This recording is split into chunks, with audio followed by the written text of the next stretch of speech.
It's time for MacBreak Weekly. Yeah, we're ready for episode 239 with Andy Ihnatko, Alex Lindsay, a surprise visit from Bob Heil of Heil Sound, and yes, all the maple butter you can eat. MacBreak Weekly is next.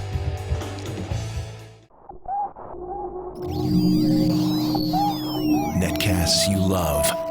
From people you trust. This is Twit. Bandwidth for MacBreak Weekly is provided by Cachefly at CACHEFLY.com. This is Maple Butter Weekly, episode 239, recorded March 22nd, 2011. I can't believe it's not maple butter. Maple Butter Weekly is brought to you by Hover.com. Hover is domain name registration and management that's simple. For 10% off your new domain, go to macbreak.hover.com. And by PDFpen and PDFpen Pro. Go paperless and easily edit and sign PDFs with the affordable PDFpen toolkits from Smile Software. For a free demo, go to smilesoftware.com/MacBreak. And by FreshBooks, the easy online invoicing service that gets you paid quickly and makes you look more professional. Get started with a free package at freshbooks.com. It's time for MacBreak Weekly, the show that covers the latest news from Cupertino. Sitting to my left, the good-looking and talented Andy. No, that's not Andy. The less good-looking and talented, no. Just teasing, Mr. Alex Lindsay. Andy's enjoying it, though. Andy's laughing. He's chortling from the Pixel Core, pixelcore.com, for that great group of multimedia artists working together. A friend of mine walked up to me on the street, said, my wife just passed her classes in 3D animation. She's looking for work. She doesn't know what to do next. I said, I know a guy you should meet. Yeah, we're having a lot of fun. PIXELCOR. We finished our first year from since our new launch, and we met an important milestone. What was that? We actually distributed more work to our members than we took in membership. So it really is.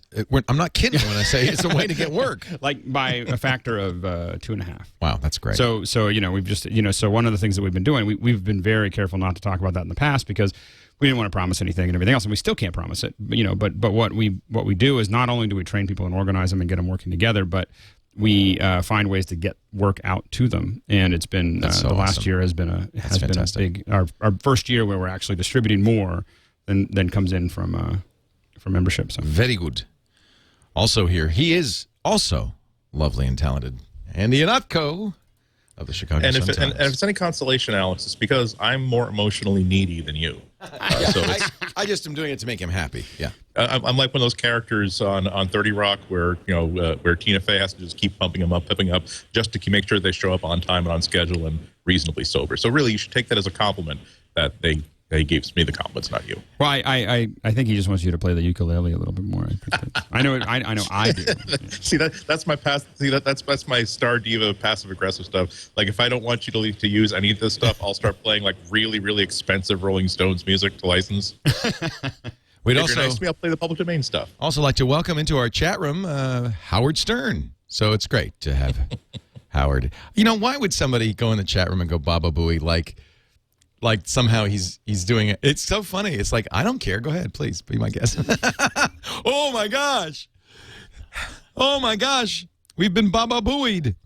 Let's get to the stories. Boy, there are some big stories this week. I hardly know where to begin. $39 billion. That's a good story. And a good story for, I guess, for T-Mobile, which AT&T has announced on Sunday. Probably good for AT&T. Terrible for the rest of us. Don't you think?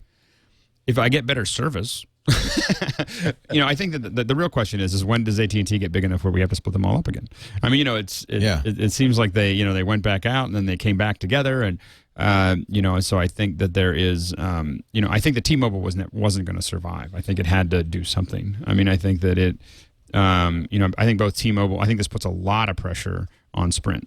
Verizon says we're not buying Sprint. Sprint was trying to buy T-Mobile. But now, of course, even if regulatory approval they don't get it, the price is a little steep for for Sprint to buy 39. I think one of the interesting things is that some of the news has really said that they were growing. T-Mobile was doing well until the iPhone came out, and it really everybody was doing well until the iPhone came out. iPhone, you could clearly say this is the Apple effect for T-Mobile, and frankly for Sprint too. The two companies that don't have iPhones. I have to tell you though, and I agree with Om Malik wrote a piece on GigaOM saying this is not good for anyone. Fewer cell phone companies is not good. The companies, with T-Mobile, of course, they had lower prices. They were more aggressive. They didn't have bandwidth caps. And you could buy unlocked phones and use them with T-Mobile. This just gives more power to Verizon and AT&T, makes Sprint a weakling. And as Om Malik says, it kills innovation in the market. Now, of course, it has to be approved by the FCC, and I presume the FTC as well. And I think it's going to be this is going to be a hard one. I mean, it's not going to be an obvious. We shouldn't assume that the merger is done because this is going to be a very, very steep and arduous uphill battle to get this approved. I think what happens, and we talked about this a little bit on Twitter. I think what happens is the FCC is going to approve it because T-Mobile is shaky, but they're going to extract some net neutrality requirements out of AT&T, which I think is fine. They're going to get something out of it. AT&T already in the press release spins it. This is good for America. 49 million people who wouldn't have a 4G network will now have it. 95% of all America will have access to our new 4G network. They're saying, in fact, they even use the words, this is good for rural America. This is part of the FCC's broadband plan. They should approve it. So they're really spinning like crazy. Well, and I think that one of the things that hopefully we're going to see is that forcing them to open up some of the lines. I think one of the reasons we have such bad bandwidth in San Francisco, ironically, is because of the AT&T, right. and it blocking a lot of other things, a lot of other services going in. And I think being required to open those up as part of this process would be very good for consumers. You got to understand though now with AT&T and Verizon, they'll have locked up 70% of the market. Sprint has 11.9%. That's the next biggest company. No, Verizon and AT&T together are 70%. Right. Okay, right. iPhone carriers, in other words. Well, and it's also hard to means see how do you end up with how does Sprint survive? I just don't I don't know how that. It also means there's only one GSM carrier in the U.S. I think that's a big deal too. Andy, what do you think? As an AT&T subscriber, doesn't affect me directly, but I'm concerned that now you don't have T-Mobile used to be the best alternative carrier out there because, as you said, the only way that they could remain competitive is to give the best sort of features to consumers.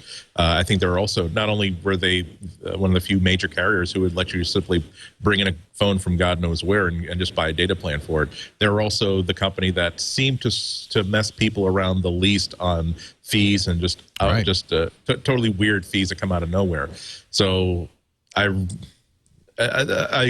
would feel more strongly against this if not for the fact that I was not someone who would normally recommend T-Mobile to anybody only because of coverage issues. But I just think in principle, no, this isn't going to be a good thing for consumers. Yeah, here in the hinterlands, T-Mobile's as good as any other carrier. I use T-Mobile on my Nexus 1 and Nexus S, and I like T-Mobile.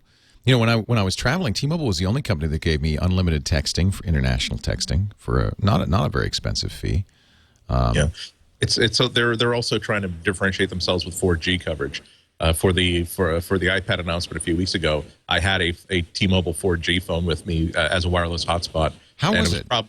Very, very good. It was all 4G has problems giving you the speeds that any carrier promises, but of the two, I had two different 4G phones with me, and the T-Mobile was definitely stronger, at least in San Francisco.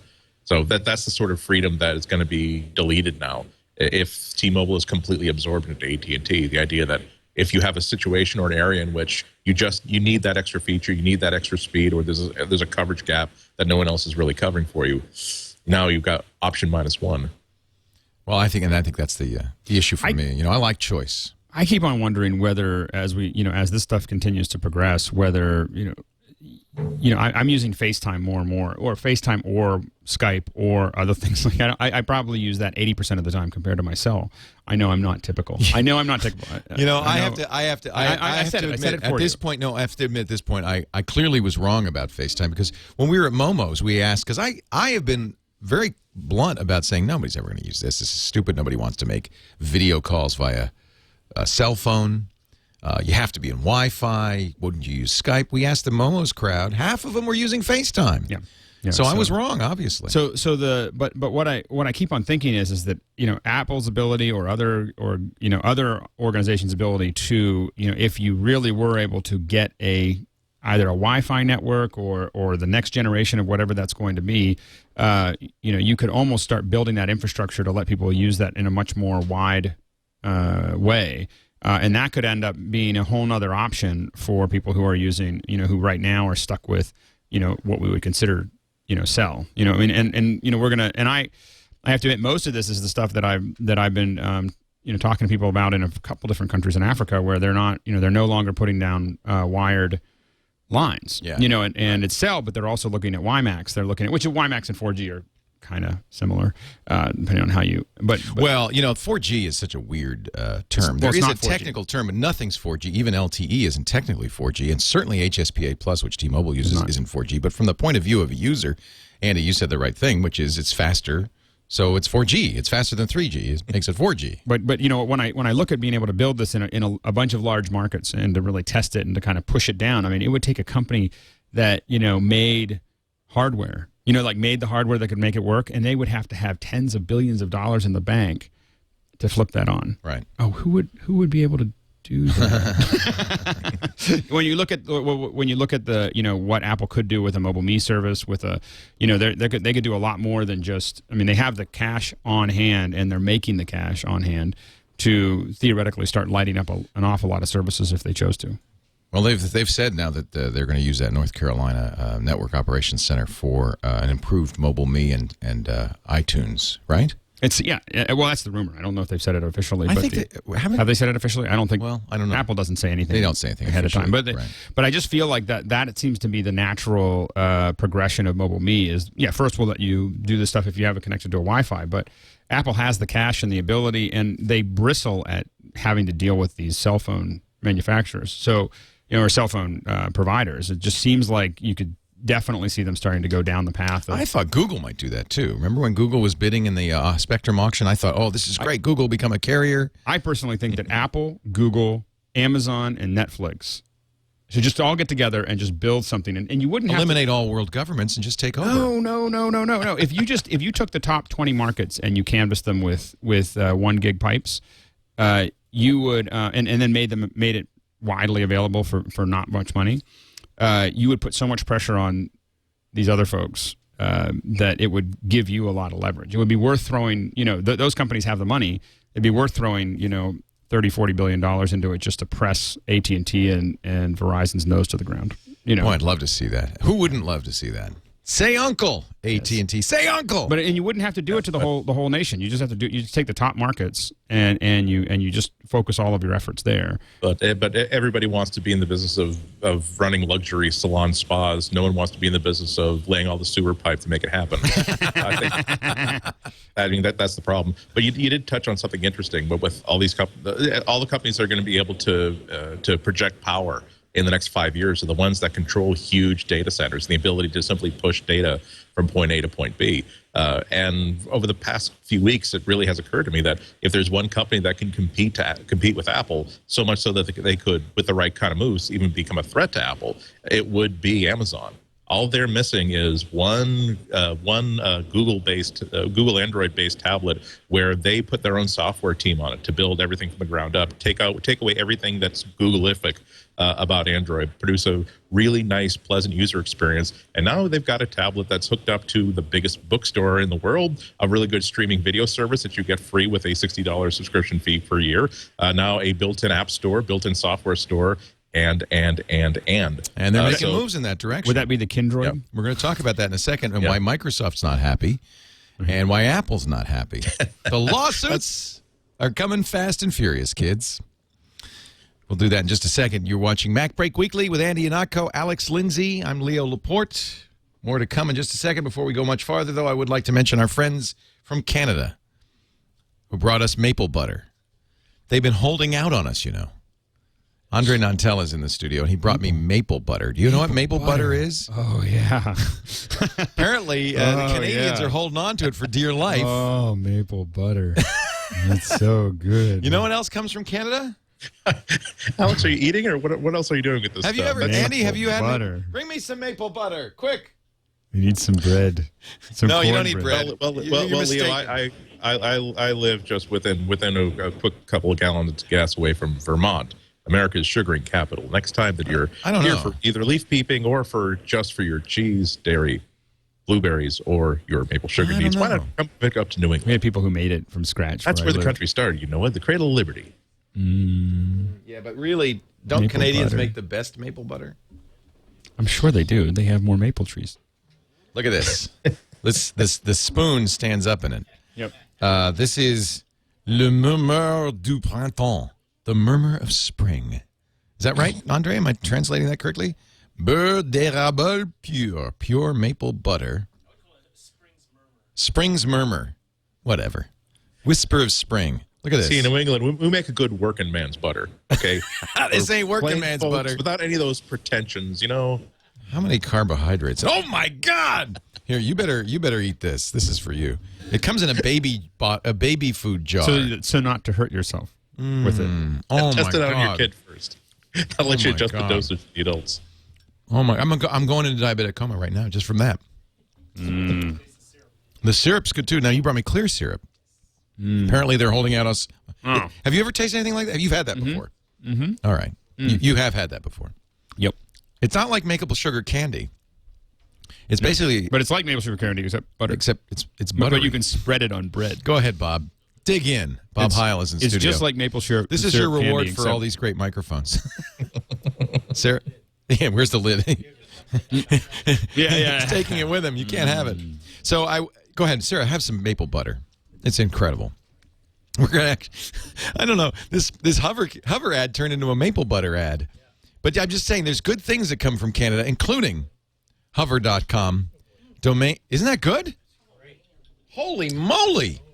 And William Shatner come out of Canada. Anne Murray, William Shatner, Gordon Lightfoot, maple butter, and hover.com. Hover.com. How did we get here? Hover.com. By the way, some people, if I say that, I'm reluctant to say from Canada because people think, oh, well, then I can only get the .ca registrations. But no, in fact, you can .com, .everything. Go to macbreak.hover.com. It's the old domains direct. The folks at Two Cows do this, and they do such a great job of it. macbreak.hover.com. It's this. I keep getting tweets. I should actually roll through some of these tweets because I keep getting tweets from people who say, thank you, Leo, for telling us about hover.com. And it is easy. It is simple. It's fast. It's affordable and no upsell, not all those clicks. Those other guys spend millions of dollars on Super Bowl ads. Hover.com advertises on Twit. Who do you like better? Exactly. They're Canadians. You got to love them. Practical. Transfer your With domain to maple- Hover for only $10, which includes a year registration. So if you've got domains that you want to transfer over from those other guys, it's very simple to do. They'll charge you $10, but then you get an additional year. The Heil PR40 sounds like maple butter tastes. That's right. That's actually right. That's correct. That is Our correct. chat room knows. Thank you. It's the maple butter of microphones. Register your domain and save 10% right now when you use macbreak.hover.com. And by the way, they don't upsell you on things like, who is privacy, which I always get because I don't want people calling me my house because they know my domain name, right? It's automatic. You don't have to, there's no upsell to it. They give it to you. It's part of the deal. They know you want that. And Hover doesn't sell hosting or a lot of other things. It's very simple. It's for email addresses, forwarding email, redirecting domains It's really to other kind of the websites. future. It's like, you don't want someone doing everything for you. You want Well, some isolated. people might. I don't. It's like a gauntlet right now. When you try to register for something, Hundreds it's like, of clicks later. And would you like this? And would you like this service? No, and would you like no. some blue cheese? And No, I don't. Another thing, by the way, when you call Hover during business hours, they promise you will not be put on hold. Now, let me tell you, the other guys, they promise you will be put on hold. So there's a difference there. I have never spent more time listening to crappy music on hold than with those other guys. If you have a lot of domains to transfer, go to macbreak.hover.com, click the transfer your domain button, and they'll do it for you for one flat rate, just $25 no matter how many domains you have. That I wish I had done that, to be honest. 866-731-6556, mention MacBreak, or just go to macbreak.hover.com. Hover. It's Canadian. It's got to be good. With a name like Hover, it should float. Yep.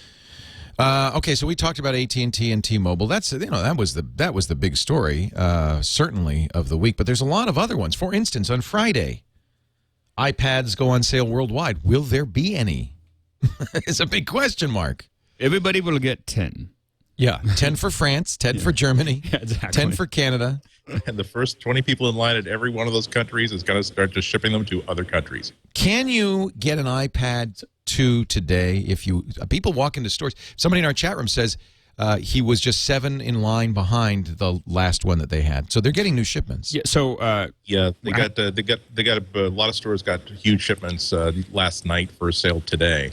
But I tweeted about that last night, and so was happy to find out that it was actually true. But even then, there were just dozens and dozens of people in line at the start of the store, and a lot of people who Charlie Brown themselves out of being just a second person too late to get the iPad. Well, and right now the way that they have it managed, it's a little complex. They and I think that they were changing this, but at the beginning of last week, the way that you would buy another iPad was in San Francisco. And San Francisco is one of the largest stores, one of the most trafficked stores. You would start lining up. People would start lining up at 8 o'clock at night, and they'd wait all night. And then they'd start handing out tickets in the morning at like 6:30 or 7 o'clock in the morning. And then if they ran out of tickets, that was it. There's no more left. And but you wouldn't find out until the morning. And if you came in the morning, your chances of getting into a line and getting it were extremely low. Boy. Is it really worth spending all night in line? Is it that much? I know. It's important to remember that this is not a donor kidney. That if you simply go to, I'm serious. If you go to apple.com/store, place an online order, at some point you will get an iPad 2, and you never have to camp out at all. Yeah, no camping and involved. it's a great device, but even when I bought my 3G iPad last year, I didn't even consider trying to play that game. It was if I have to wait 2 or 3 weeks to get it, I'd much rather wait 2 or 3 weeks. It's okay. Many generations were born, lived, and died without ever even knowing of the iPad 2. It's amazing. I don't know how they survive. I will say though that when the 3GS came out, I was not available or something. I didn't want to stand in lines. I figured, I'll just go get it in 2 days or whatever. And then it was sold out forever. And it turned out that it was like I waited 6 weeks before I could just comfortably walk in and without standing in some kind of crazy long line or whatever. And I learned my lesson. Now I'm in line. Just get it the first day. Call it a day. Well, if you're lucky enough to have an iPad 2, later in our picks of the week, I will show you a magic trick. A $5 magic trick that will turn on amazing new secret features. I know what that is. You know what it is. I think you told me about it. I might have forwarded it. I don't remember. Yeah. Amazing. I think I've got it. Let me see. No. Oh, yeah, I did it. Anyway, hey, you'll find out. So we did talk for the last couple of weeks about what the earthquake and tsunami in Japan might mean for the iPad 2. There are, in fact, according to All Things D, 3 key iPad parts which can only be made in Japan. Actually 5 parts that come from Japanese suppliers, but 3 of them just can't come from anywhere else. This is from iSupply. We were talking about iSupply on Twit this week, and the panel marveled that you could just create a company and just kind of guess at what stuff must cost, put out a press release, and get so much attention. That's a good business model. Yeah. Well, we think that must have cost $100 to make. And you get like all this coverage. That's a good business model. Oh, it's a profit deal, eh? I like that business model. I'm registering domains as we speak. Don't cut to me while I start making some money. I'm going to start guessing that this laptop cost $1,243.63 to make. This just in, Apple laptops cost $1,243 to make, and 63 cents. according to Alex Supply. So, according to iSupply, and I don't know if you want to believe this or not, they think that the screen is uniquely made in Japan. They found it to be more flexible and durable than the glass used in iPad 1. It's made, they think, of Dragon Trail glass. Don't laugh. Don't laugh. We're not done yet. There's more. I thought you were going to say dragon scales. It's made. That is why it is so powerful. They grind up the dragon scales and then they put it in the glass, and that is why it's unscratchable. Well, it is fired in the furnaces of Mordor. Yes. Apparently, Dragon Trail glass is manufactured only by one place, Asahi Glass of Japan. 2 of the company's facilities were damaged in the quake last year. Also, the iPad 2's battery, and this is a little bit more substantial because most lithium-ion batteries apparently are made in Japan, and the electronic compass. The iPad 2 battery apparently made by Apple Japan, and the compass by AKM Semiconductor. Both plants escaped the quake unscathed, but of course you've got power supplies, shipping, and logistical issues and so forth. So add to the fact that the iPad is an impossibly short supply due to demand, to the fact that you may not be able to even make some of these. This could be a real shortage. Well, I think that what's interesting about it is this process, and this gives an argument about why Apple's not giving up that cash, not sending out dividends, they're hanging on to all the cash that they have in the company, is that they're able to buy futures on a lot of this, right, on a lot of these pieces. And futures, for the listeners, is that you're buying at a certain cost, regardless of what the market cost is. And so they were able to buy these futures long in advance. So even if the cost doubles, they're still paying the same amount, but Motorola and everybody else is paying whatever. Of course, if the part's not to be had, it doesn't matter what price you get. Right. But I think a lot of times the parts are going to be had, but they have agreements, and they're the biggest game in town when it comes to buying a lot of these parts. And so they may even buy. I think they stocked up on NAND RAM, right? Yeah. So I think they bought like the world's supply of. Yeah, I think they did. NAND. We'll take it all. How much do you have? You will take it all. Yeah. Do you need a check or just a PO? Or, we'll just ship it to one infinite loop. And, is that $3 billion or $4 billion? I just need to put actually what number to put in front of the zeros. I know you're joking, but according to Piper Jaffray, again, it's Gene Munster who is crazy. Yeah, but he says they spent $3.9 billion earlier this year to secure component supplies and capacity.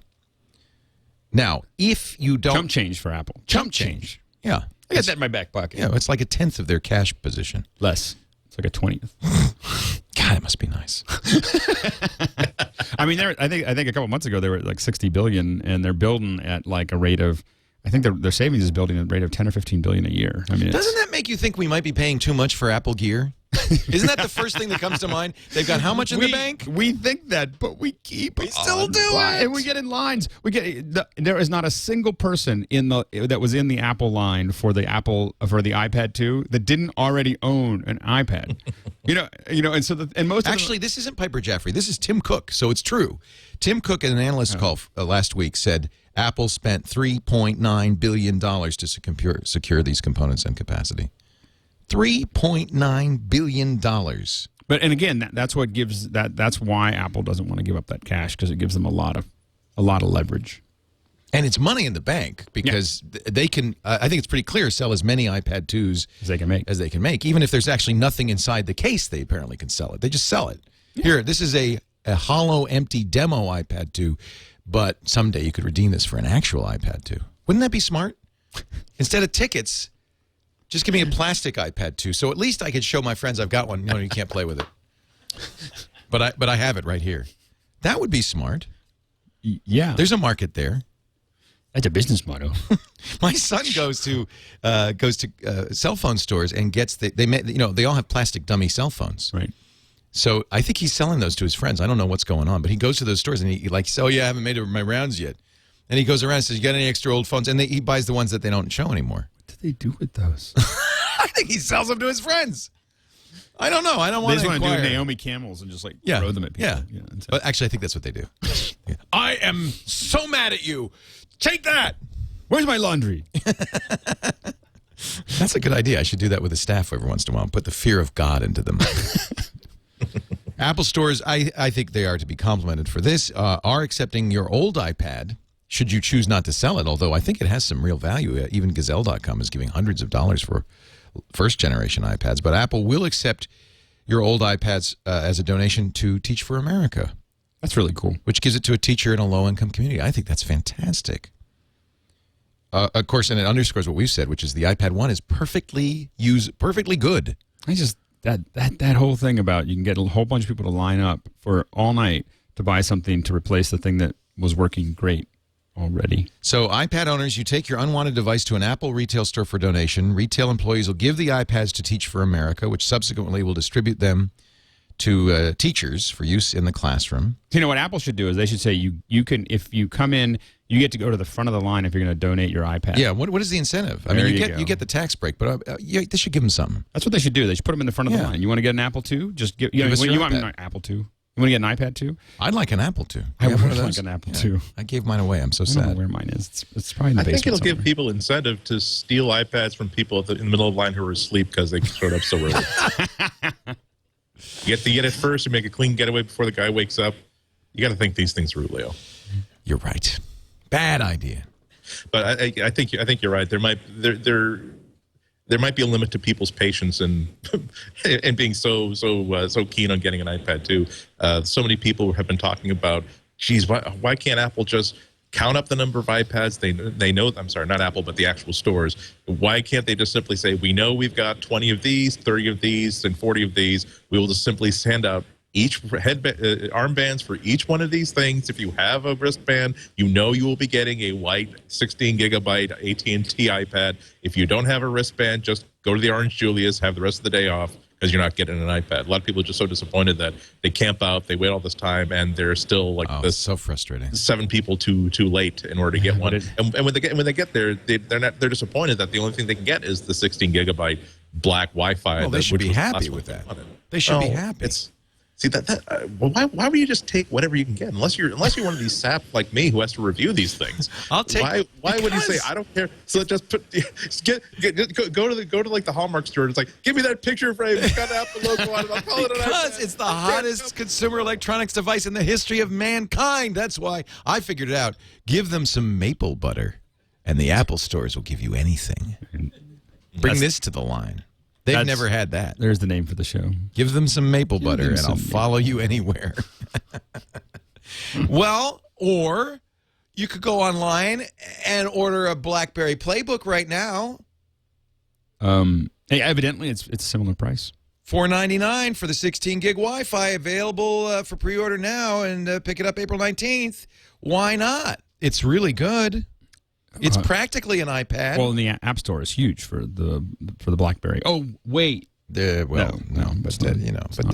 I played with the Playbook. I had one for Regis and Kelly, and I was very impressed. First of all, its multitasking is fantastic. It really does a great job. You can, the way it works is you launch apps, all 5 of them, and all at the same time. No, there's some you good can apps. have all of the apps that we you can have a movie playing. live. You could be playing. I think it had Quake on it. You could have this stuff. It's all going. Then you slide it up, and then you see the thumbnails of all of them live running.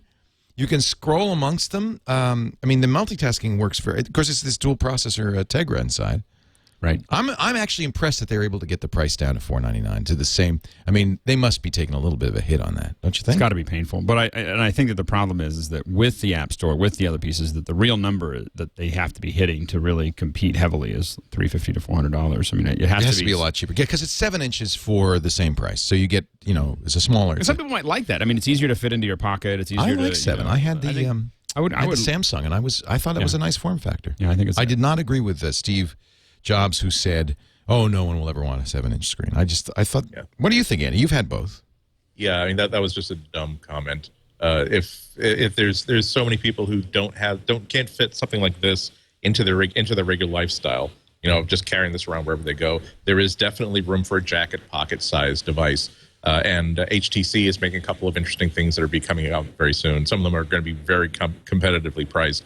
And so I think I said this a couple of weeks ago, as a matter of fact, that's the biggest opportunity that most tablet makers have, that if Steve Jobs is so adamant against 7-inch tablets, well, that's the first thing you should try to make. Make something smaller than an iPad, because you know that it will immediately have something that's different that can do things that the iPad can't do. One thing that is better, the front-facing camera is 3 megapixels, the rear-facing camera 5 megapixels. They're both 1080p. I really do think that's a big dropout for the for the iPad 2. Is that I just feel like they just made a big deal about FaceTime HD, and then they gave us bad cameras. Every time I turn it on, I have to admit, every time I turn on the FaceTime, I look at it and I'm like, wow, what a could have been camera. I haven't tried it on my new MacBook. I have to see, because they have the new HD eyesights in there. Yeah. GPS orientation center sensor, accelerometer, gyroscope. This is all in the playbook. Digital compass, stereo speakers, stereo microphones. Yeah. How big a deal is that? Well, I don't know. I was a little disappointed because it seemed like the new speaker on the iPad is not as good as the old iPad, for instance. And it's mono, right? It's a single speaker. But how much, and I agree with that, but how much stereo separation are you going to get? No, you're not. From these things. But I think I used to listen on the iPad 1. I used to listen to books and stuff, and it was a nice, good, clear, loud sound. Sarah's nodding. She listens to the radio on her iPad 1. Yeah. I think she wouldn't be as happy. I don't even travel with speakers on my iPad 1 because it's loud enough. It's good enough. I don't care. Yeah. Have you guys tested it up, Andy? Have you tested any of the reports that the microphones on the new iPad on the new iPad 2 are not as good as in the iPad 1?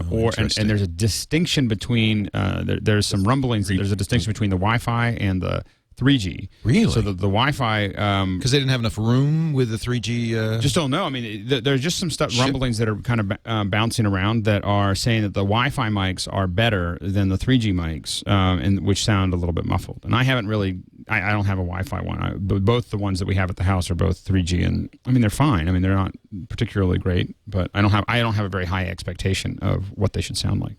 Yeah, unfortunately, the only device I have to test with is the 3G model.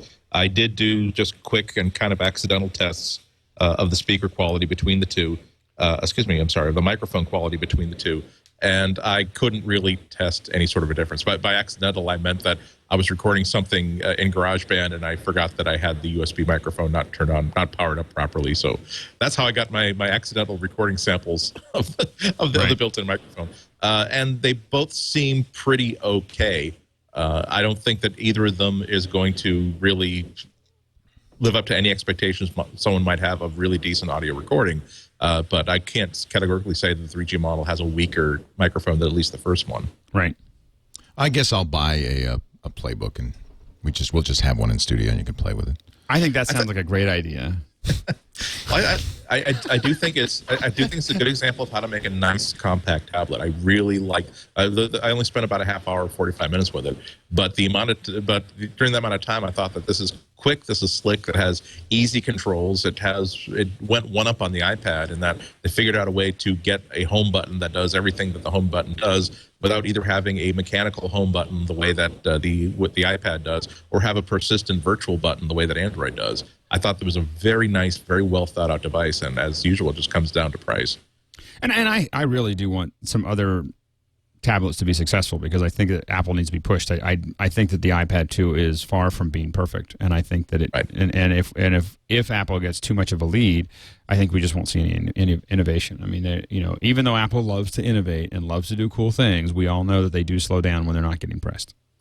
Okay, I'm going to bestbuy.com. It says, order early, brag often. Hey, guys, guess what I ordered? Huh? Aren't I great? $4.99 for 16 gigs.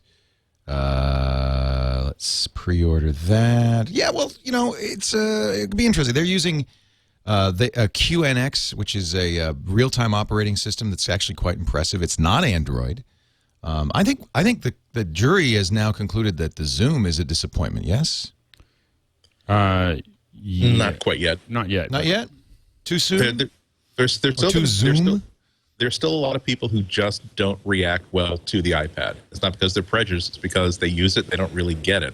And when you give them an alternative that is more open, that really is everything that the Zoom represents, a lot of people are going to be attracted to that. And it's also not that much more expensive. It's not stupid more expensive than the iPad, which is what we've had to deal with before. Right. This is actually the same exact price as the iPad, the BlackBerry. Interesting. I'd love it if the problem is you don't have iMovie, you don't have GarageBand. You don't have, I'm going to have a better camera, but I won't have all of those great apps. And iMovie and GarageBand, I think, are just. I mean, that's what got my wife. She.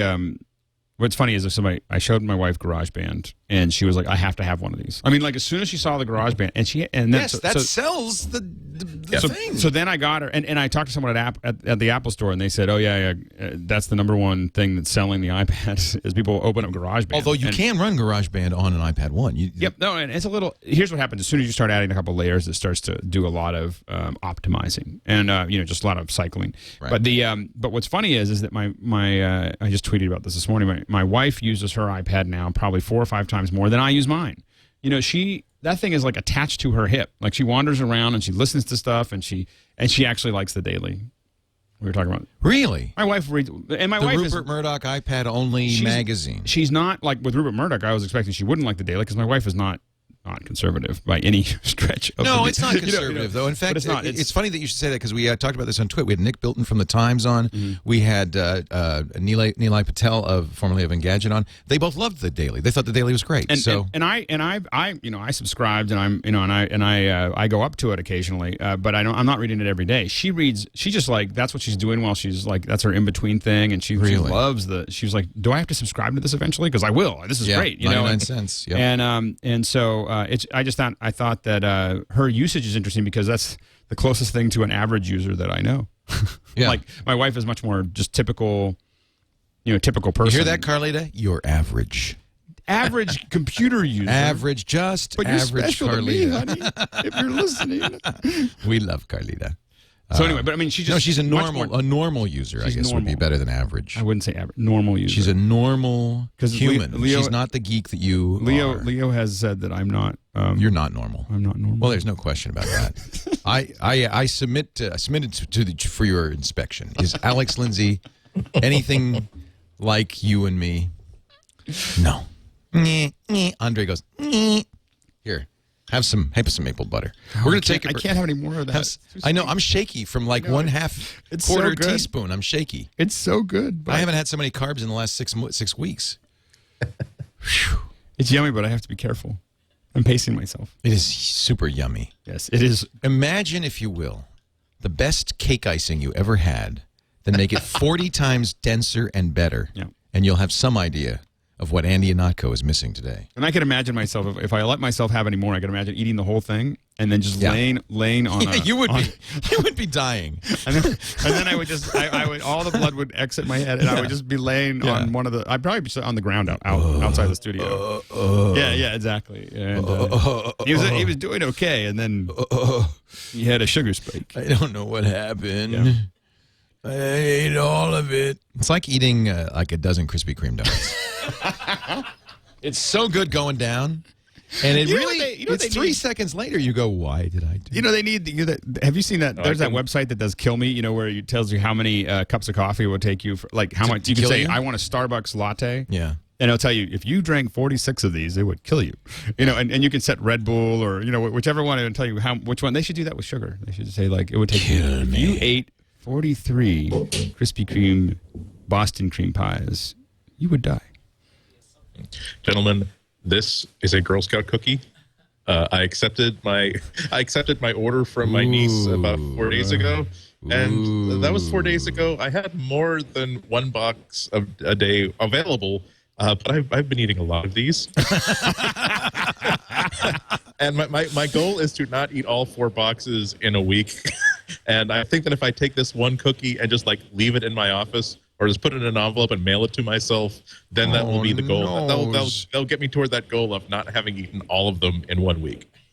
So, pesky thing, that complex sugar. It's almost as if God wants us to. I like it. Just be jittery and unfocused. I like it that the name of that Girl Scout cookie is Asante, which means to your health.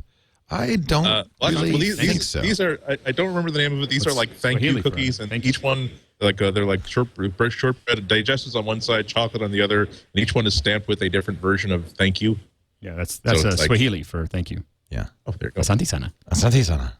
Thank you. I say that a lot. Thank you for the sugar. You know, Andy, if you would spread a little bit of maple butter on that cookie. Yeah. You see, well, actually, that would be a good idea because if I want to have a heart attack or a stroke, I would much rather have it like while I'm like live on video because I live alone. I have guests like often, but it's a good idea to have. It's a good idea to have these medical things happen like when you're. We can get EMS out there in a heartbeat. We'll Skype them. So last chance, ordering the BlackBerry Playbook, 16 gigs of memory, Wi-Fi. Go Leo. Get stupid. You think? You think I should just do it? I think from a journalistic perspective that we need to have one here in the lab. All right. So that we can test it head to head. I also think that you should be the first in line. I think you should do a whole show from there. No. It's there. You know the beauty of this? It's going to arrive at the office on the 19th. On the 19th of April? April 19th. Well, that's when that's but so it's pre-order. But that's done. There you go. Now, I almost got a Zoom, and then I saw Samsung's going to be doing a new 10.1, and I liked the Samsung Galaxy, so I'm gonna wait on that one. I think Honeycomb is a little immature still. Yeah, I think so. Childish. Not that we are. HTC also finally announced some pricing on their Android 3.0 tablets, and I believe that their 7-inch or their 9-inch tablet is going to be $529 for a 4G tablet. So that's a damn good price. Well, see, and there's an example of I don't feel any pressure to order an Android tablet because I know there'll be a variety of choices there. I know this is the only BlackBerry tablet for the foreseeable future, so it's a much easier purchase. You see, that's an advantage. Well, that gets into that whole fractioning the market. Well, there's a really direct, concrete example of why that's not. Google doesn't have any choice. It's an open source operating system. That's how they made it, and that's how they do it. But it just shows you that that is a disadvantage, at least in that one respect, because they'll have in the long run a better choice of products, prices, capabilities, but in the short run, it's an easier thing to say. Well, there's only one iPad 2, there's only one BlackBerry Playbook, so there you go. Let's take a break. We're going to come back with more Andy Ihnatko, Alex Lindsay, Leo Laporte, and let's not forget our friends at Smile Software. Remember, they used to be called Smile on my Mac. I think Smile works better. I like Smile. Smile on my Mac was a little too long. Smilesoftware.com/MacBreak. You can get a good deal on a program that you absolutely want. It's called PDFpen. Have you downloaded it yet, Alex? You got to try. Oh, yeah, I have it. What do you think? It's great. So the deal is we all deal with PDFs. Unfortunately, people don't fax. So what they do is they make PDFs, and they send you the PDF, and they say, please, this is what I love. Print, sign, and fax back. Yes. And I'm like, huh? Yeah, and generally I'm in so many places, and with now that I have a tool that makes it easy. It's one of those things that you can now knock out a signature and then I use it all email the it time. back from. Because then what used to happen is especially for loaners, we would get these these big agreements to get the hardware and everything else. And, they'd say, okay, we're going to send you this. And I wouldn't get the loaner not because it was a free piece of hardware that I can play with for 60 days or whatever. But I don't get it because I just can't fax back the, these guys, they do Text Expander, which is like a must-have. Yeah. PDFpen, version 5 just came out, lets you both. Hey, what? We're on the website. Well, yeah, hell yeah. That's because I went to a special. And by the way, please go to this special URL so they know that there's actually somebody listening to this show. Smilesoftware.com/MacBreak. Go right now. Please. Right let's now. see if we can bring the site down. Yeah, Smilesoftware.com. We are doing a website test. MacBreak. Yeah. Smilesoftware.com/MacBreak. Please, everyone go right now. An involuntary web test. Yeah. We forgot to tell them. Oops. Yeah. Surprise, PDFpen. Well, it wouldn't be a test if we told them ahead of That's a time. good This point. this is a surprise inspection point. of their website. So what this does, in fact, Macworld magazine says its abilities compare well with Acrobat Pro, yet PDFpen comes in at a tenth of the cost. Yeah. Oh. They have PDFpen and PDFpen Pro. It lets you edit PDFs, add text, images, signatures. That's what I use most. You can even make corrections, fill out forms, and OCR scanned documents as well. Now, what I like about there's basic OCR built in. That's right. What I like about this is I'm filling in a lot of forms for summer camp for my son. And of course the health forms and all that. This makes it so easy. You can even, if you have the Pro version, convert a website into a multi-page PDF. You can redact text in PDFpen, remove a social security number or banking details and send it on. I love the redact just because it makes me feel like a government agency. It is redacted. You do not have security clearance for that information. I've redacted this information. It's not there anymore. You can also merge pages from several files, repurpose, apply a custom watermark. It's just all these nice features. Now, you can try it for free, which is great. Of course, Smile Software always gives you free trials. Smilesoftware.com/MacBreak.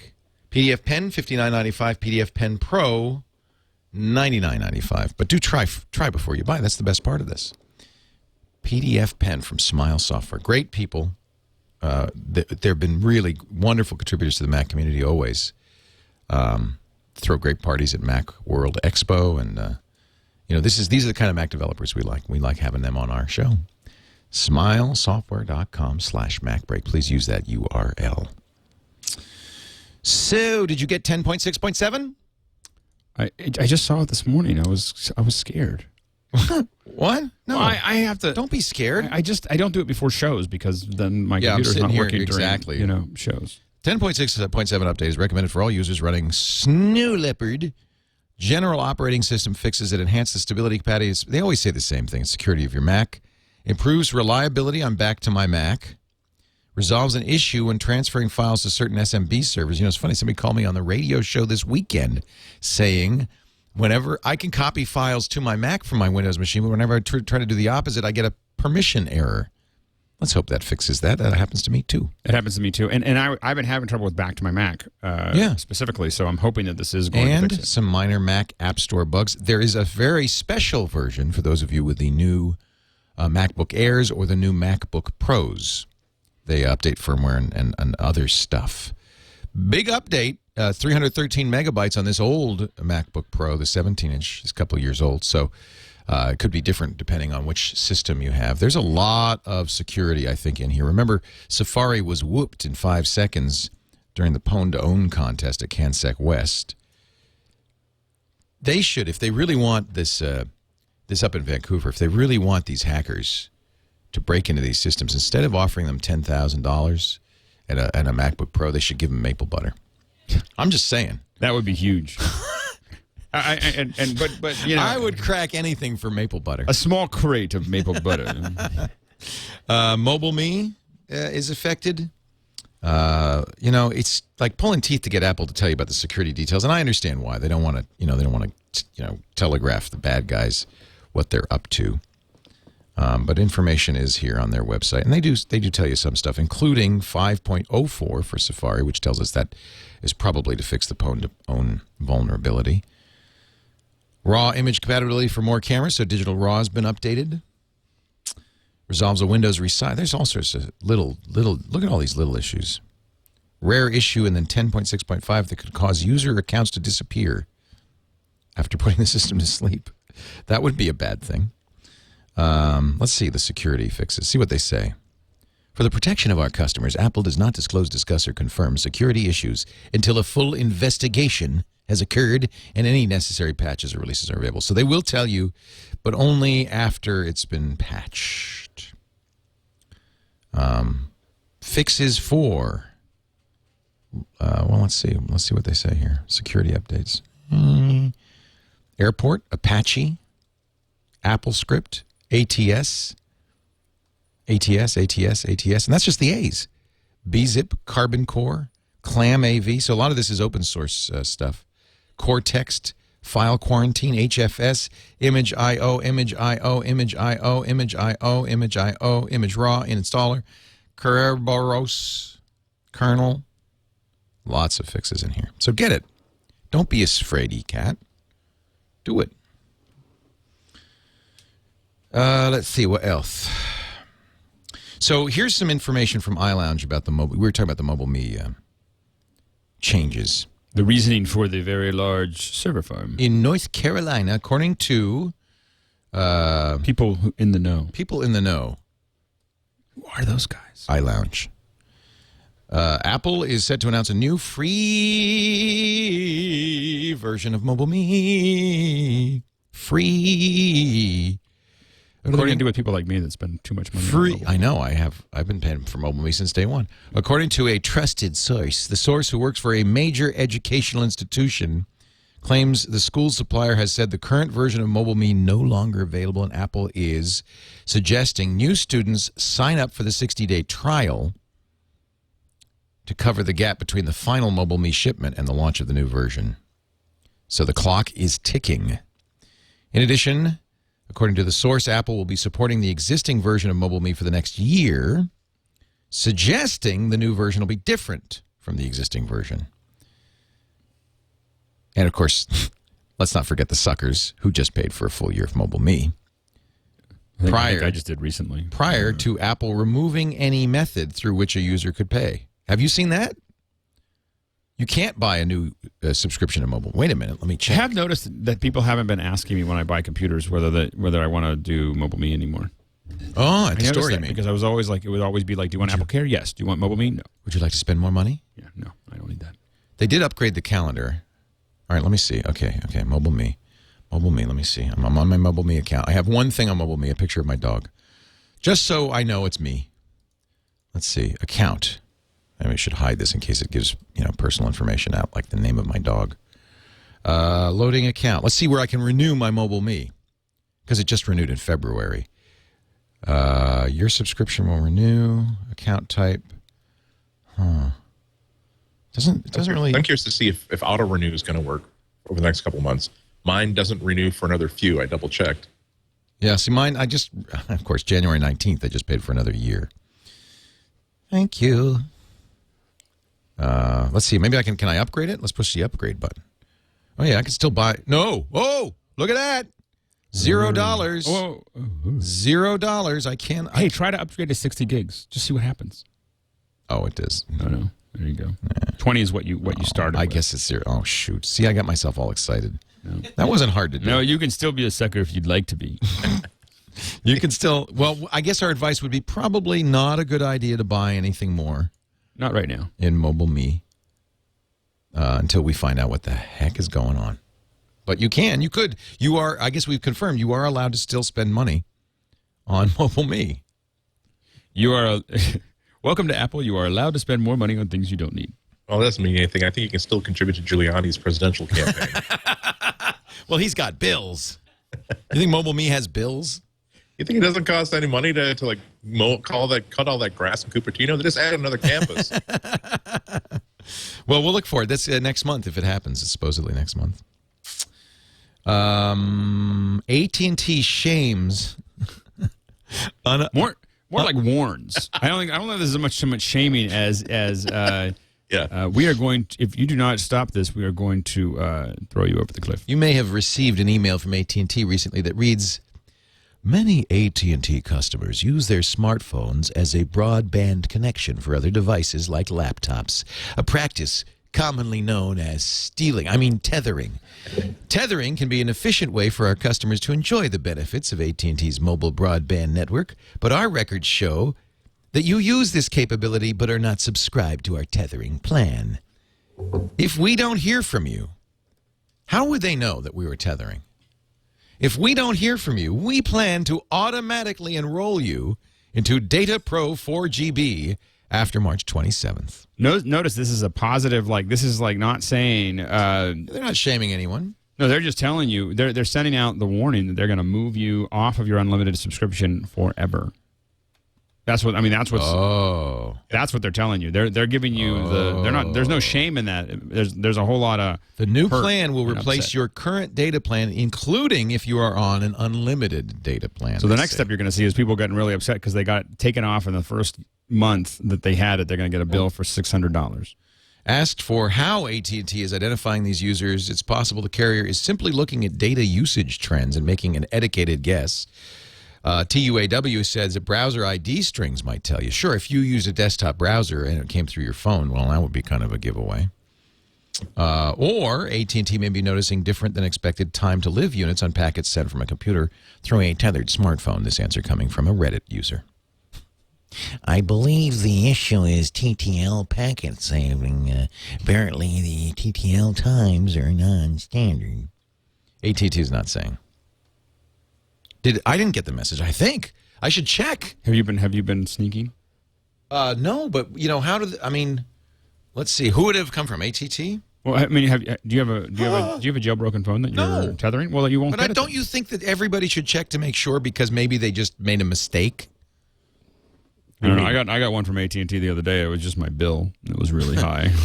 Perhaps you didn't notice that you owe us thousands of dollars. Yeah, Would you like to pay by there was a check whole or lot of credit you card? went out of the country last week. Yeah, I got an $800 bill, but that wasn't too bad. I expected something. No, yeah. 800's not. I thought maybe 10,000. So that's what they do. So, the thing is that what's really important that I've gotten well trained in after my first $800 bill is to, as soon as you land in the UK or St. Martin or France or whatever, you immediately go into your preferences and reset your usage. You have to reset your like I have an international plan, and so now you have 50 megs. So that way you can tell. You're telling because I was in St. Martin. I was in St. Martin. However, I got to 49, and I was like, okay, I'm gonna stop. I have to warn you. Don't wait. I'm sorry. I have maple butter stuck to the roof of my mouth. That doesn't always work. When I was in China, I used that technique, and it was much more than the usage meter on the phone said, and the AT&T representative said, well, you should really have used our app.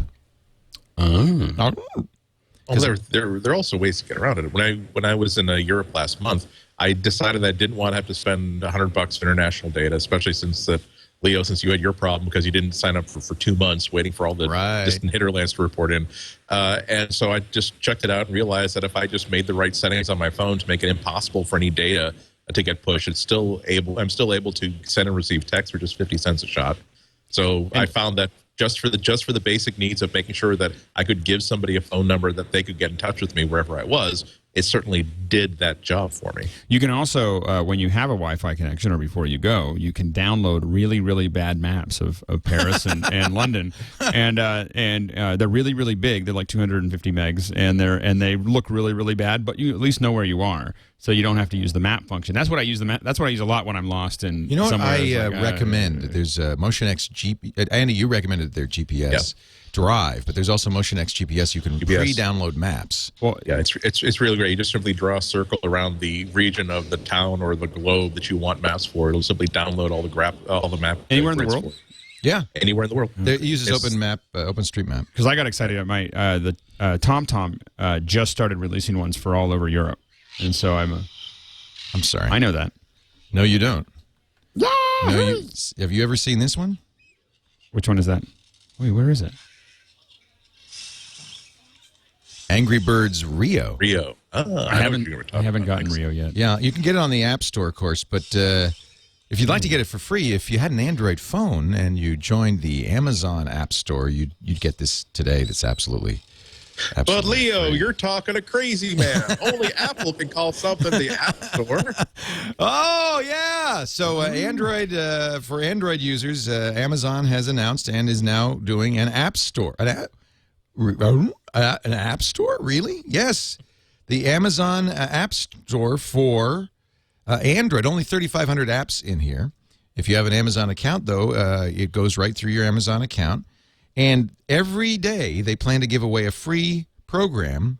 Today's free program, the new Angry Birds Rio.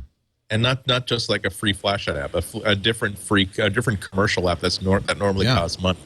Will be a free download. So, I have to say, many of these apps, in fact, all of these apps are available through the regular marketplace, at least for now. I don't see any exclusives.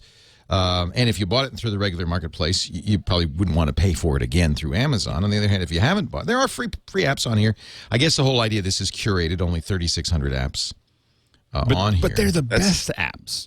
Yeah, and it solves a big problem that I've always had with Android, in that I've always thought that the marketplace is kind of screwed up. It needs a bunch of grown-ups who know how to run a store to create a great storefront that makes it easy to find the good apps and keeps kind of the crumbs off the table. And that's why Amazon getting to this market, that's a really interesting development to me. Books and comics, city info, communication, cooking, education, entertainment. So all the standard categories, but even more interesting, a recommended category. So this is the curated stuff.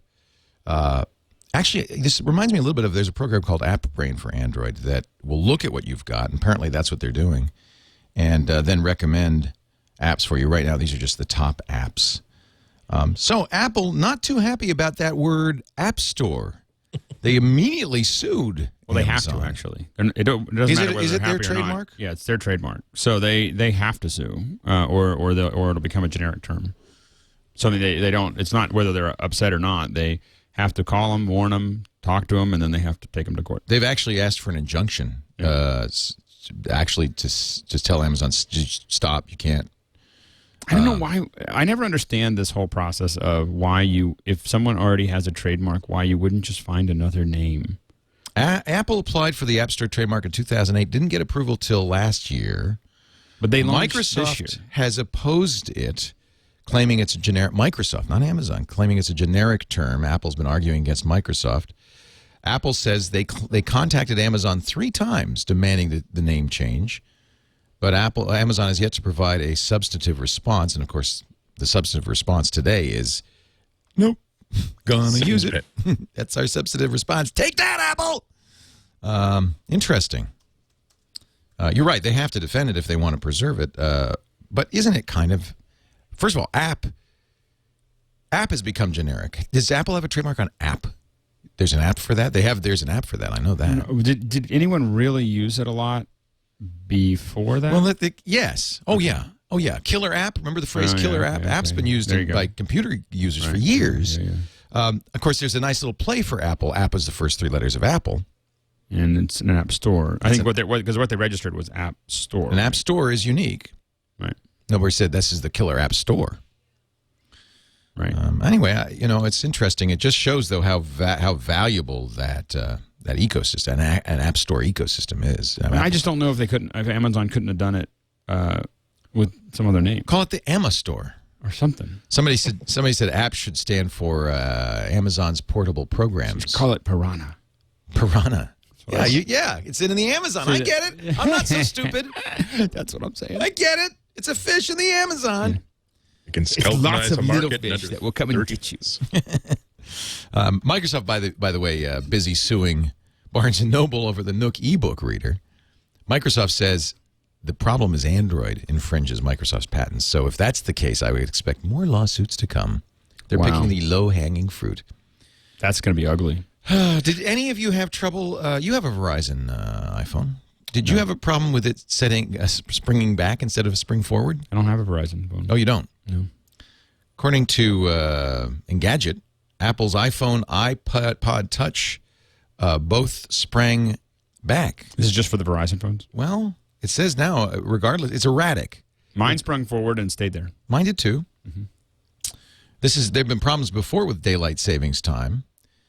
According to users on Twitter and the Apple forums, the clock app has been demonstrating all kinds of erratic behavior. Some alarms going off early, others late, plenty of others working perfectly. Ours worked perfectly. Yours worked perfectly, Andrew? Yep. I got caught the last time, but not this time.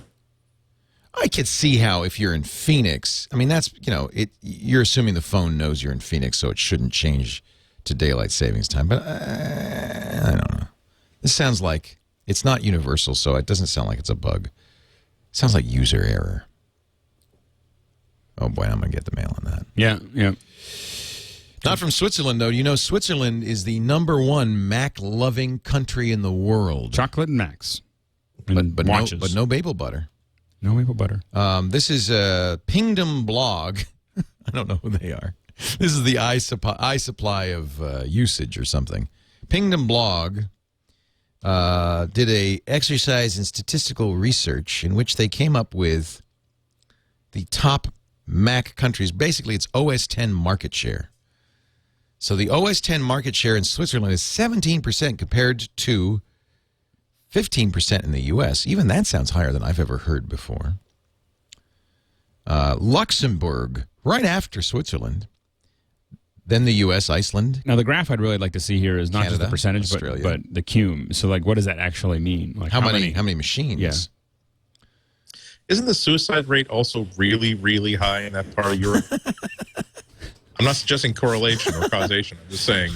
We are depressed, but we have Macs. The winters are very, very long. New York Times is going to use the iTunes in-app subscription feature. So we now have a major publisher. They're putting up a paywall. Look at the prices. Yeah, not cheap. Well, that's just in and of itself. That's been a real source of complaint. $15 a month on the phone. On the tablet, $20 a month. And if you want both, $35 a month.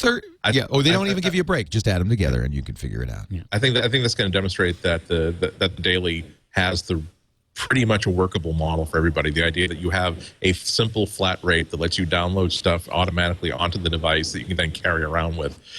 This notion where it costs you a certain amount of money to access via the web, a certain amount of money to access via this mobile device or that mobile device. You can't cache stuff. You can't keep stuff. That's just nuts. I'm a big fan of the New York Times. If there was any one newspaper that I would buy an annual subscription to, it would probably be the Times. But I just can't deal with the pricing structure. You know what's going to happen. They're going to drop the price. Yeah.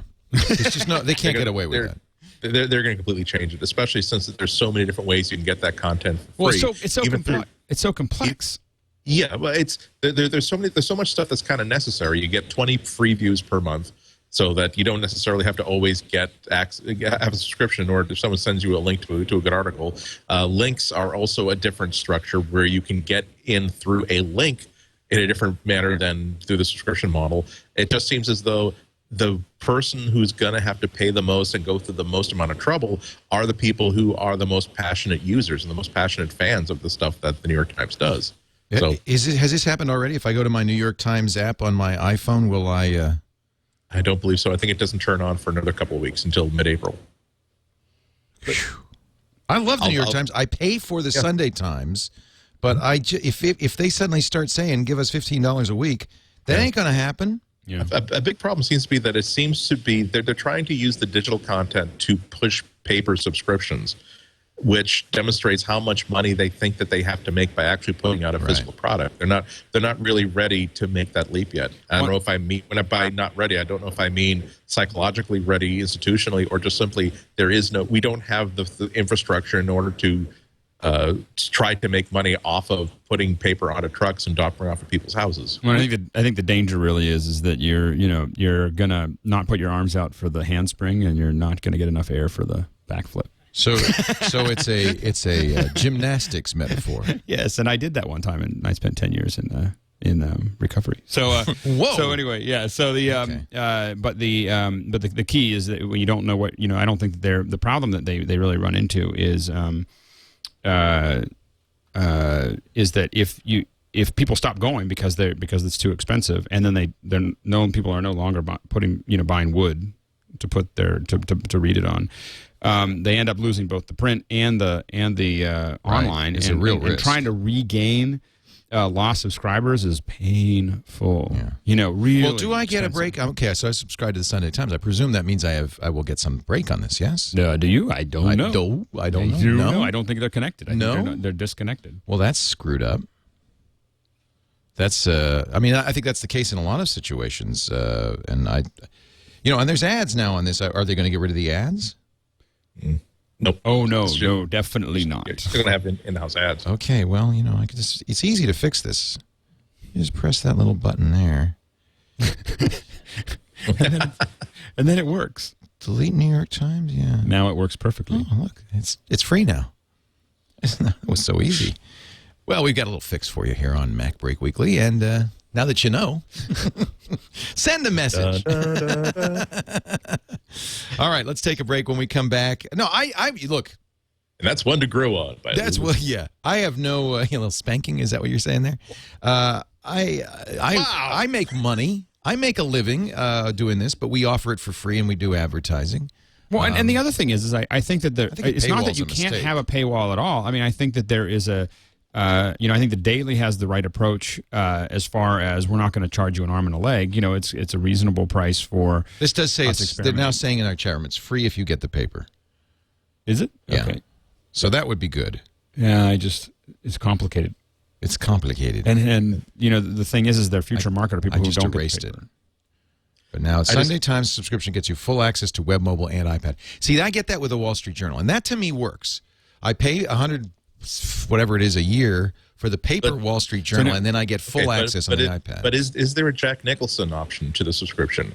where you say, okay, I want you to give me a paper subscription. I want the Sunday paper, which includes access to the iPad, and then hold the Sunday paper. Ironically, there isn't for the Wall Street Journal. I called them up, and they said it costs more just to get it digitally. What? Yeah. It's cheaper to buy the paper and throw it out than it is. Does that make any sense at all? Yeah, exactly. That's the problem. Well, until there's a pure digital delivery option. And also just I think that the best perceptive way to sell this content is to say there's a difference between the web edition and the iPad edition. The iPad edition, we deliver an electronic book to your device that is much better than the web. And will work on your Wi-Fi device all day long through your commute. That's a separate product. That people can perceive value in that the way they cannot perceive a link to a web page. I'm just waiting for that. This is all going to be fine and dandy until Al Gore points out the carbon footprint that it requires you to. It's cheaper to get paper. 70,000 trees every Sunday times. Right. Yeah. I mean, that's how many trees are used up. Somebody in the chat room says, no, it's no problem. You subscribe to the paper Wall Street Journal. You'll get the electronic edition. Then you put the paper on hold. Say, I'm going to be out of the country for the next 15 years. And then I think everybody should just say return to sender. Yeah. Return to sender. What if you were actually just to simply mount a shredder underneath, beyond like your inbound slot like that? So you just have some arrow say New York Times was right here. About the third week in a row, the paperboy realizes there's a sound every time you put that in and says, you know what? Maybe that's one paper I don't have to drop off anymore. That damn paperboy missed the shredder again, honey. I'm going to go out there in my bathrobe. Look at the mess in this foyer.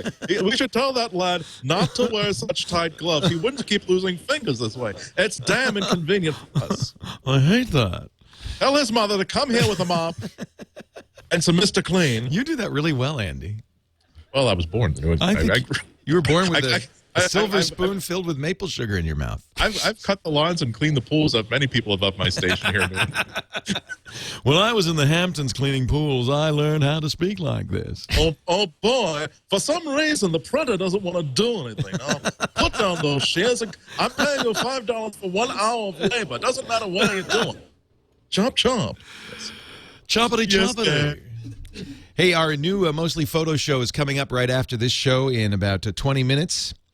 Lisa Bettany and I will talk about photography. Oh, I forgot to bring my camera. I have to go home and bring my... You can't do a photography show without your camera. I'll have to go home and get my camera. We're going to do what's in my camera bag today. So stay tuned. That's at live.twit.tv, 1 p.m. Pacific, 4 p.m. Eastern Time, every Tuesday, our brand new show. Net at Night is rebranded, renamed, and moved to 11 a.m. Mondays, 2 p.m. Eastern. Amber Mack and Sarah Lane. And the new title, The Social Hour. They're going to cover social media. Awesome. Yeah, it's going to be a great show. Lisa and I are also doing a photo walk. Our first of 3 photo walks is coming up Saturday, March 26th, 2 o'clock in San Francisco at the Ferry Building. You can find out more by visiting mostlyphotoadventures.com. We do want you to RSVP there. And while you're there, learn more about the 100% reinvented 2011 Ford Explorer. Thanks to Ford for supporting Mostly Photo and our Mostly Photo walks. Mostlyphotoadventures.com. Our picks of the week coming up in just a moment. In a momentito. But first, yes, it's another Canadian company. You know, this maple butter is getting better all the time. All right. Now, see, people are going to ask you to open your books and find out exactly where your money is coming from. Is there some tourist board that's south of Michigan, north of Michigan? They love us in Canada. I think we should. We should get more American companies on the air. If there's anybody from, like, the Vermont Tourism Board, send me a box of hats, posters, because we gotta fight fire with fire. I'll have like the Canadian. I'll have the Vermont flag behind me. I'll have like green trees and pine trees around here. I'm not adverse to that. Save American Vermont jobs. We'll be serving that. And it's scrapple for everyone. I got my Man Pack the other day. You know that? No. Man Packs is another Canadian company. They send you underwear in the mail. I have a subscription. Every 3 months, I get 3 pairs of shorts. It's Davy Jones in 1968. It's wonderful. It's not used. 3 pairs of shorts, 3 T-shirts, 3 pairs of socks. They come in the mail every 3 months. That way, I never have to wear underwear more than 1 month without washing. It's great. But let me get back to FreshBooks. Did you say 1 month? every month I get 3 pairs. Oh, okay. Every 3 months. No, every 3 months I get 3 pairs. That's so one a month. One a month. Do they get crunchy yet? Oh. Okay, moving on. Advertisement, money coming in. After the first few weeks, they just get soft as butter. Really great photo show coming up in less than 20 minutes. We don't want to crowd them on that, so let's FreshBooks.com. Everybody should go there very soon. Right now, in fact, it'd be a good time. FreshBooks.com makes invoicing fun. Oh, I know. That sounds impossible, doesn't it? Well, I love to invoice with FreshBooks.com. Actually, it was Amber MacArthur who told me about this in 2004. Since then, 2 million people have used FreshBooks to send invoices. Now, there's 2 things that FreshBooks does for you. First of all, makes it easy as can be to make an invoice. You put your logo, upload it. You don't have to print it out. They mail it. They'll print it out for you if you want for an additional fee. Even put a stamp on it. They have some nice features, including an iPhone-based time tracking app, or on the web, and so you can track hours if you bill hours, and it'll automatically go right into the invoice. But the most important thing about FreshBooks isn't how easy it is to invoice. It's how easy it is to get paid. FreshBooks users, according to their survey in 2007, get paid an average of 2 weeks faster because that email invoice comes with a button that says, pay this bill now. Of course, they can send you a check. I'm not saying they can't, but they can also use PayPal or 11 other online paying services or a credit card to pay you right away. And when it's easy for your clients to pay, you get paid more quickly and more easily. In case your clients are not quite on time, there are automated late payment reminders that could be sent out. So you see I have 3 reminders here. Every 30 days I send out another reminder that says, here's the invoice. Maybe you lost that invoice. Here's another copy of that. I just love FreshBooks. It does everything right. Data, of course, secure, backed up in real time to 3 sources in 2 different locations. 256-bit SSL encryption, so you are absolutely secure. I just love this. I want you to try it free. It's actually free for the first 3 clients. So if you're a small business person, that's like the first 5 years of my of what I was doing. I was invoicing Rogers, the radio show, and that was it. Yeah. It was easy. Free. And they are sending out birthday cakes every day. They have a drawing for a birthday cake to people who sign up for FreshBooks using FreshBooks.com. Actually, there is no offer code. I'm going to take that off there. It's just FreshBooks.com. Make it easy for you. Just tell them that we came. Well, they will if you. They may ask you at some point, where did you hear about it? And it would be a great boon to us if you would just say, I heard on that MacBreak Weekly thing. They were eating the maple butter. That's all I know. It was a maple butter show. Something about maple butter. They'll know. And they'll want some. FreshBooks.com, easy online invoicing. It's the best. I can say because I used it for years. I now have people. Considerably more expensive. Yes. I kind of thinking, we have people too. Yes. A mistake there. Should have kept with the FreshBooks. So I just got a reminder to take a picture of myself. I hope you don't mind. This is my pick of the week. You know Lonely Sandwich? Guy who works with Merlin Mann, and they do that You Look Nice Today podcast. They got a new app. Just came out yesterday that I just think is so cool. It's simple. This isn't fancy. $1.99. It's called Every Day. And you see, I just started because it just came out. Every day, I take a pictures of myself, see? And it shows you either shows you the previous picture. Oh, look at that. So I can line it up, or it shows me the grid. So that way, the idea is you take this picture every day. Here, I'll line it up. I'll do another picture here. I have to do it like this so I get it all lined up exactly right. And then it'll make a movie out of it, after it's not going to happen right away, but after a year or so, you got 365 images. You've seen those where it's, there's the one. There's that famous one. Yeah. Let's see. I got to get this, match this right up there. 18 million views. For that one video? For Noah takes a photo of himself every Noah. day. Yeah. Noah every day. You got to see it because this will be inspiring for the. So Noah's the guy who kind of did this, and I think it's going to be kind of fun to have this in my on my. So it does this automatically. So you see, and by lining up your face, you get an interesting. And I'm sure it was a lot harder for him than it is with this app. Oh yeah, he probably had to put tape on the ground or something. The background can change. See, that's fun. The hair changes. He did this for 6 years. You get fatter, you get thinner. Yeah, that's kind of a little OCD. Yeah, but he got 18 million views. Yeah. But he started this before OCD YouTube existed. I mean, Yeah, he's an artist. I He's think. an artist. It's an artiste. Pretty cool, huh? 5 minutes, 6 years.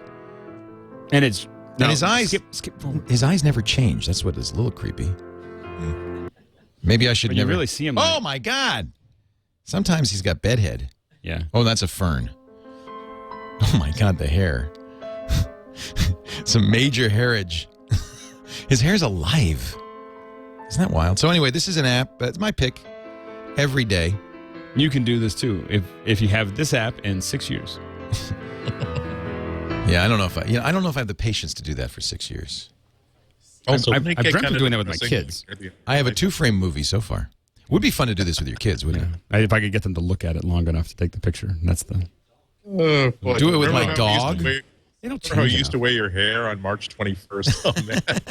I don't even want to look at that. I mean, I went out like that. Can you believe that? Weightmyhair.com. Yeah, that's a great site. And I promised I would show you this Gizmodo trick. Gizmodo discovered this. First of all, I didn't even know this part. You got to go to the App Store and get Xcode. Used to be free. You used to have to be a developer to do it. Not anymore. Xcode is now on the App Store, and it's not free anymore, but it's only $5. And Xcode's the Macintosh development. This is environment. Xcode 4. Yeah, the brand new one. Yeah, you won't get updated Xcode 4 if you don't do this. So I did it, $5, 4.2 gigabytes, and then it expands. So you need about 10 gigs free to do this. That's cool. So $5, well worth it. This is the development system for Macintosh. You probably have it on your Mac operating system disk, but you don't have the current version. You only have version 3. This is version 4. Now, once you do that, you then plug in your iPad 2. Did I mention this is the iPad 2? Not the I don't know if I don't think it works with the iPad 1. It does. Oh, it does. There's a development mode for the iPad 1? How come we never knew that? You knew that. Because I read about it on a developer blog that's publicly available. Oh, that's my mistake. I never read There's that. So anyway, you attach it to, there's a whole article on how to do this in Gizmodo. And then, maybe it was you who told me about this, Andy. Then your iPad has gestures, new gestures. So what you'll have to do, well, let me show the iPad, is go into the settings. Once you turn this on, you go into the settings and you'll see where the setting is for the how the rotation goes. There's a new one, multitasking gestures. Use 4 or 5 fingers to pinch to the home screen. Watch this. Wow! That was cool, wasn't it? Why? I don't know why they don't just build this in. It's not even Leo making that noise either. No, it makes that noise. You can swipe up to get the multitasking bar. There it is, see? Look at that. Swipe left or right to go between apps. That's the coolest. Watch this.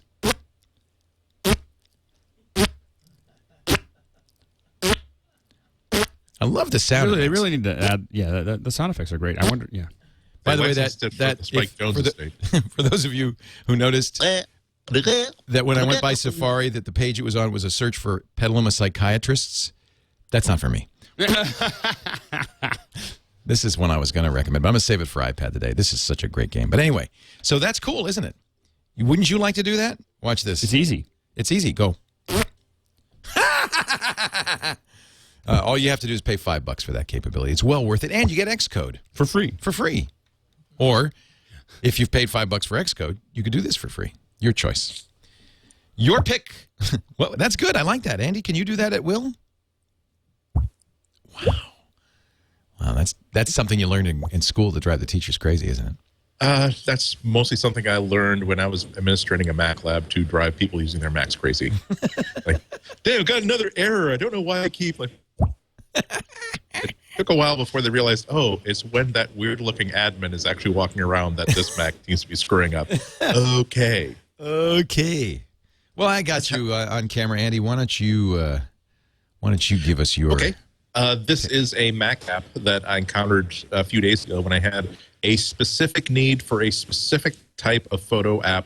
And I knew that, well, there's probably someone who's thought of this before, and darn if they didn't. It's an app called Collage by a company called CFX. If you go to, goodness, I have the wrong window open, but it's on the App Store. And all it does is what you see behind me. It takes source photos and puts them into any collage format you really, really want. So if you're doing any kind of publishing, you can do this sort of stuff easily enough if you just do a whole bunch of cutting and pasting and aligning. But it's even easier if you pay these guys $30 and just simply start dragging photos in there. You start off with a pretty simple prefabbed format. But as you keep building and building, when you decide that, well, actually, I want this image right here to be sort of a portrait, but now it's not aligned properly, so I'll just start scaling and cropping it so that it fills the way. Oh, no, I need this one to be facing the other way. This image here, I need to be facing the other. I don't know how weathermen do this. Goodness, I have so much respect for them right now. But I want this image to be facing the other way so that she's facing into the rest of the shot. It's the sort of thing where if you do these things more than once, you find yourself asking yourself, how much would I be willing to pay some guy $30 to make this really, really easy every time I need to do it? So it's not a cheap app at $30, but considering how well it works to do any sort of collage app, right now that's just, right you see up here is just a simple 3-frame collage, but it's a lot. Oh, there you go. And on our westerly front.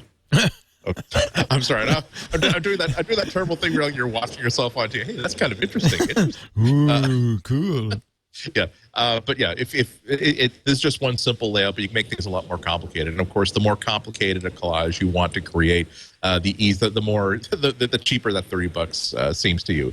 So if you are in a position where you're laying out high resolution collages for certain pages, or I bought it because I'm setting up a couple of ebooks that seem to deserve that. The easiest way to do this sort of thing and control the layout is to just sort of hardwire in where these pictures go.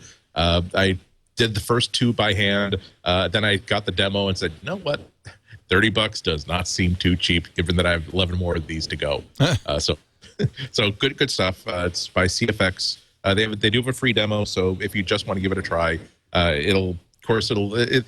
tried to check it out on this machine here, which isn't authorized for it yet. And I'll just export then use that as the background image. And of course, the demo version, it's all stamped demo in huge letters. So, but it'll give you a chance to see exactly what the app does. I like it a lot. On the OS X App Store, it's called Collage, $30. Boy, this would be a nice thing to have on the iPad as well. I could really see somebody doing this kind of thing on the iPad. Yeah. Thank you, Andy Ihnatko. Alex Lindsay, your pick of the week. So I have I decided to move one pick to the next week because I'm going to have it switch. But I have a problem. I have many problems. I actually. thought so. Yeah, exactly. But I forget a lot of my my appointments. Like my way of managing everybody is I tell everyone, I give everyone my phone number. Yeah. And then and let's meet at 2. And then they call and I go, hey, how's it going? Just like as if I remembered that there was going to be a meeting right now. And I just but if I have to call them, I miss about 50% I'm that way. of them. Totally. Yeah. Yeah. So I just manage everyone around me to manage my insanity. But part of it is just that it's not in front of me all the time. And now my computer's in front of me all the time, but my schedule isn't. And I would be better if it was in front of me. And I've been looking for the right app to do this, and I bought a bunch of them. And the one that I'm happy with, the happiest with, is one called Blotter. Now this is on the App Store, and I don't know this one. And what Blotter does is it puts it on your desktop. It puts your schedule. So I use Geek Tool to do this. So Blotter's probably a little easier. Geek Tool was what I had been playing around with before. That's the one where you can kind of really program it all. You can do anything. You can do anything console, with that. I have my to-do list on there. Yeah, and I just decided that was a little more than I wanted, and I found some stability issues that I started blaming Geek Tool for. And I don't know if this will be any better, but what it does is it just embeds this onto your. It's pretty, and it embeds it onto your, and you can't click on it while it's in your desktop. That's one of the kind of important things. So it's sitting underneath. It kind of looks like you want to click on it. It does, but no, but it's good though. It's that it's not. And so essentially what you can do is you can have it there. You can have it fill the whole screen. There's a small one that'll go over to one side, and this just keeps my schedule in front of me, so that every time I go to my desktop, I can see what my schedule is. It also tends to have me not want to make it messy. I like this. Because it's and it's just a nice, subtle, goes over whatever images you're already putting together. I thought it was well designed, and I don't know how much it is because once you buy it, it's $10. $10, okay.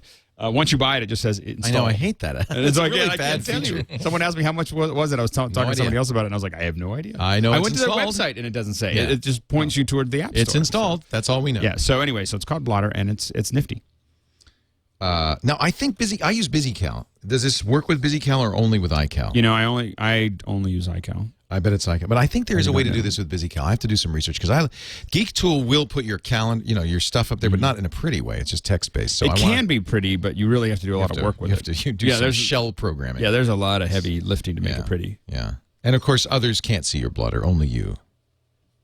People are saying, Alex, a $10 app, are you feeling okay? That's awfully inexpensive. You know, I have, you know what? I had a pick for this week that I'll pick next week that will make up for it. No. He's going to.